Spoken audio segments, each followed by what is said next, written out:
সনাতনীর সরকার শুভেন্দুদার বাংলা, এই বাংলায় সাধারণ মানুষের কণ্ঠস্বরে কাজ হবে, যারা সাধারণ মানুষ চায় সেই কাজই হবে।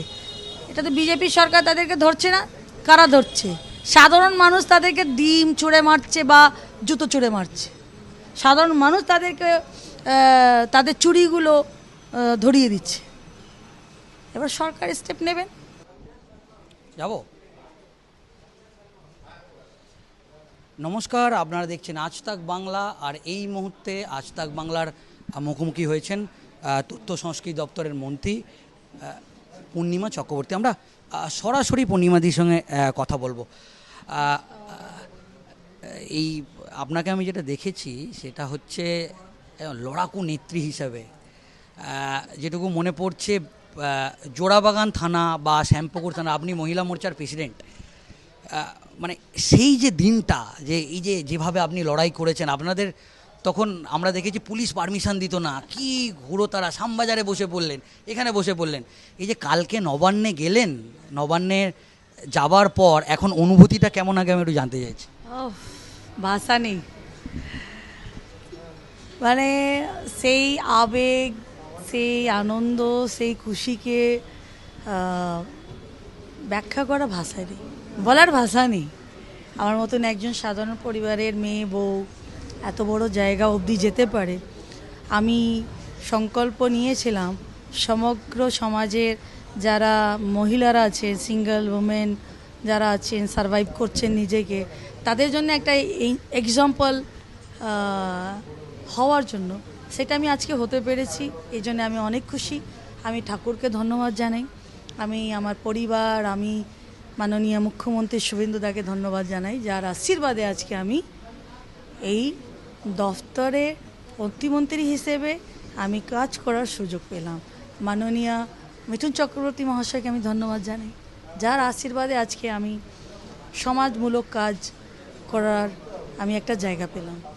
সেটা হচ্ছে আমরা দেখেছি অনেকেই মানে রাজনীতিতে একটা পরিবার, তার বাবা এমপি, তার পরিবারের লোক এমএলএ সহজে নেমে মানে তারা রাজনীতিতে চলে এসেছে। কিন্তু আপনার ক্ষেত্রে আমরা দেখেছি যে একেবারে বুথ স্তর থেকে, মণ্ডল স্তর থেকে, উত্তর কলকাতার জেলার মহিলা মোর্চার সভানেত্রী, সেখান থেকে আজকে এই জায়গায়। এবং এটাও দেখেছি আপনারা কোথাও একটা আন্দোলন করছেন, পুলিশ আপনাকে জালগাড়ি করে তুলে নিয়ে চলে যাচ্ছে। তো সেই যে দিনগুলো এবং আজকে যে লড়াইটা আপনি দিয়েছিলেন, দল আপনাকে যোগ্য সম্মান দিল, দল আপনাকে টিকিট দিল এবং একেবারে হেভিওয়েট ক্যাবিনেট মন্ত্রী শশী পাঁজাকে আপনি আড়ালেন, সেটা নিয়ে আগে শ্যামপুকুরের যে বাসিন্দা তাদের উদ্দেশ্যে কি বলবেন আজ তাক বাংলার মাধ্যমে? আমি বারংবার শ্যামপুকুর গণদেবতাকে আমি প্রণাম, ধন্যবাদ, কৃতজ্ঞতা জানাই। যেই আশা বিশ্বাস নিয়ে আমার উপরে আশীর্বাদ করেছেন, সেই আশীর্বাদের আমি সম্মান রাখব। আমি আপনাদের আশীর্বাদই আর আপনাদের বিশ্বাসের কারণে আজকে মাননীয় মুখ্যমন্ত্রী শুভেন্দুদা এত বড় দায়িত্ব দিলেন। আগামী দিনে আপনাদের আশীর্বাদে, আপনাদের সহযোগিতায়, আপনাদের মার্গদর্শনে আমি এই বাংলাকে সোনার বাংলা করতে নিজে অপ্রাণ ভূমিকা দেব। সহযোগিতা করবেন, মার্গদর্শন করবেন। কালকে আপনি যখন নবান্নে গেলেন, আপনার একটি ভিডিও ইতিমধ্যেই সোশ্যাল মিডিয়ায় ভাইরাল হয়েছে, যে চেয়ারটা ইন্দ্রনীল সেন বসতেন, আপনি বসতে অস্বীকার করলেন এবং রীতিমতো সেই ভিডিওটা এই মুহূর্তে সোশ্যাল মিডিয়ায় ভাইরাল। তো এটা সম্পর্কে আপনি কি বলবেন? যেই চেয়ারে বসে তৃণমূল নেতা মন্ত্রীরা বাংলাকে অন্ধকারে নিয়ে যেতে ভূমিকা পালন করেছেন, সেই চেয়ারের ছোঁয়াও আমি নিজের গায়ে নিতে চাই না। বাংলাকে সোনার বাংলা করতে হবে মাননীয় মুখ্যমন্ত্রী শুভেন্দুদার নেতৃত্বে।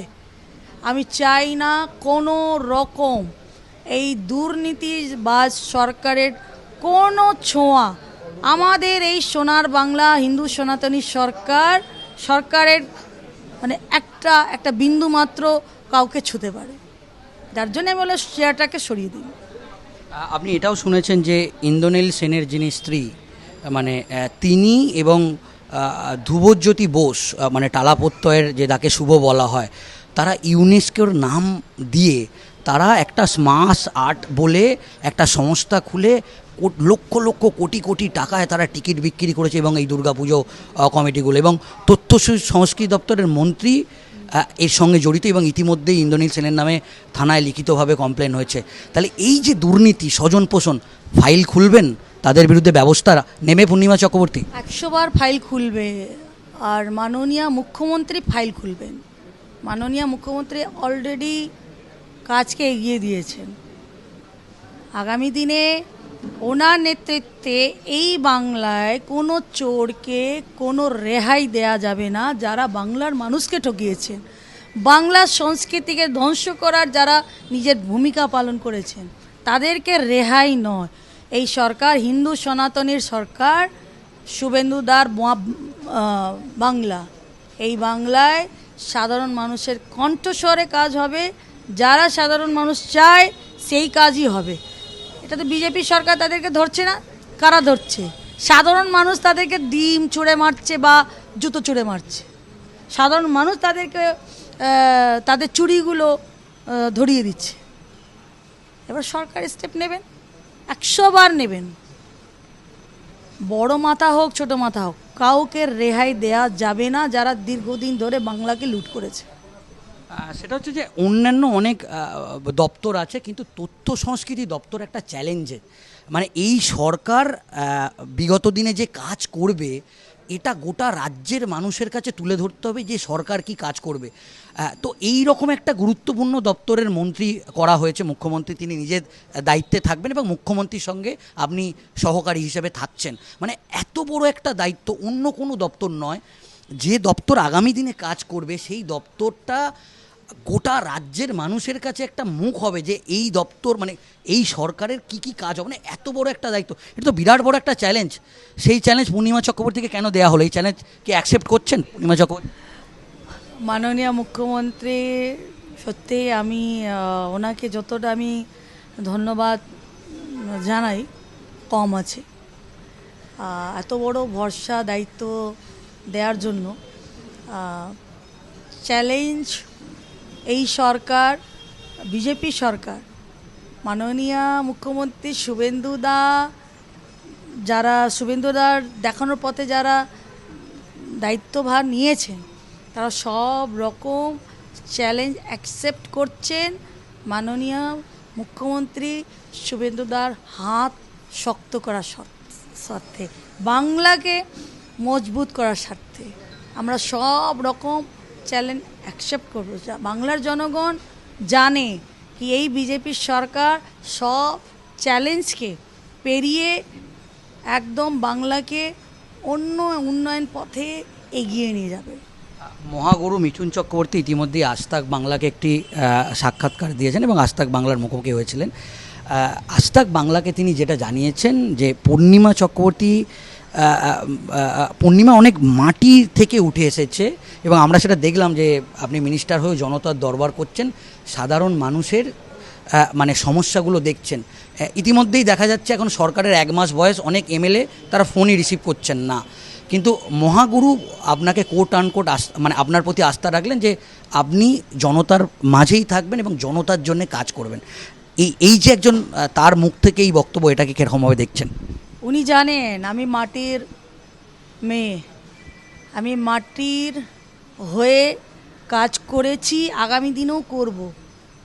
আর ওনার অনুপ্রেরণায় আমি অনেক কাজ করেছিলাম, যার ফলে আজকে আমি এই জায়গায়। মাননীয় শুভেন্দুদার দেখানো পথেই আমি কাজ করেছিলাম। উনিও অনেকবার গাইড করতেন, এই করো সেই করো, আমরা করতাম। আজকে যার ফলে আজকে এই জায়গায় এসছি ঠাকুরের আশীর্বাদে, আমার পরিবারের আশীর্বাদে, সকলের আশীর্বাদে, গণদেবতার আশীর্বাদে। আগামী দিনে অনেক কাজ করব, কিন্তু আমি যে এত বড় জায়গায় চলে এসেছি, সেই অহংকার বা কিছু আমার মাথার ওপরে কোনো দিন চাপবে না। মিঠুন চক্রবর্তী এত বড় স্টার হয়ে কীরকম একটা মাটির লোক হয়ে সবার কাছে মেশেন কিনা?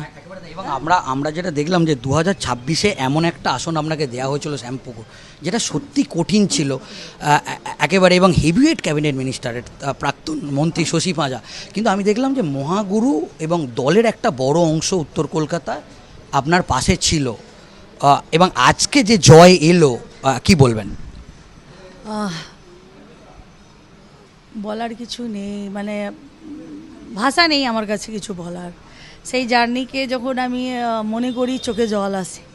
বহু কঠিন, বহু পরীক্ষা, বহু পরিশ্রম, জীবনে অনেক কষ্ট, নিজের জীবনের প্রিয় মানুষকে হারিয়েও পার্টি হাত ছাড়িনি। অনেক কিছু স্যাক্রিফাইস করলাম, পুলিশের চাকরি ছাড়লাম, করলাম না।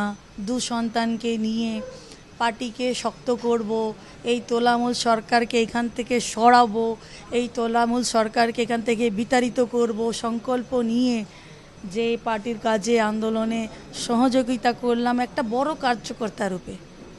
দল আমার কাজ, আমার সংঘর্ষ দেখে আস্থা বিশ্বাস রেখে আশীর্বাদ করলেন, সাধারণ মানুষ সেটাকে সার্থক করলেন আমায় সুযোগ দিয়ে।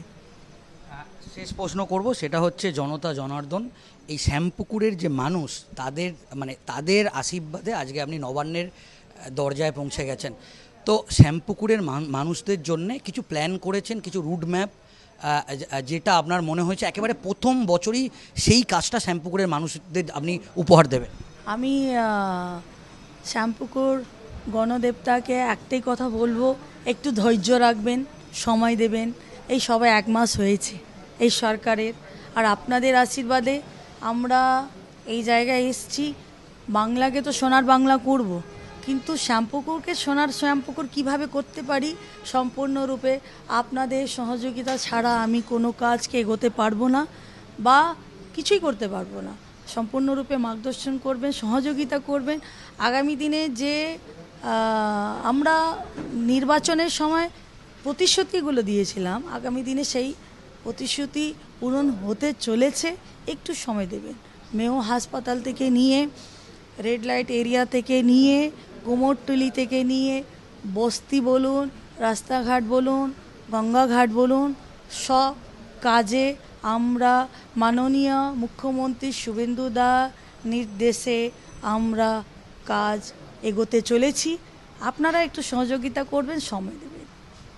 একেবারেই তথ্য সংস্কৃতি দপ্তরের মন্ত্রী পূর্ণিমা চক্রবর্তী একেবারে আজ তাক বাংলার মুখোমুখি হয়েছিলেন। দুটো বিষয় তিনি একেবারে স্পষ্ট করলেন, যে শ্যামপুকুরের মানুষ তাকে যেভাবে দুহাত তুলে আশীর্বাদ করেছেন, তিনি বলছেন যে 1টা মাস সবে গিয়েছে, তার প্রতি যেন ধৈর্য রাখে মানুষ, এবং মানুষের সমস্ত সমস্যা যেরকমভাবে সমাধান করবেন।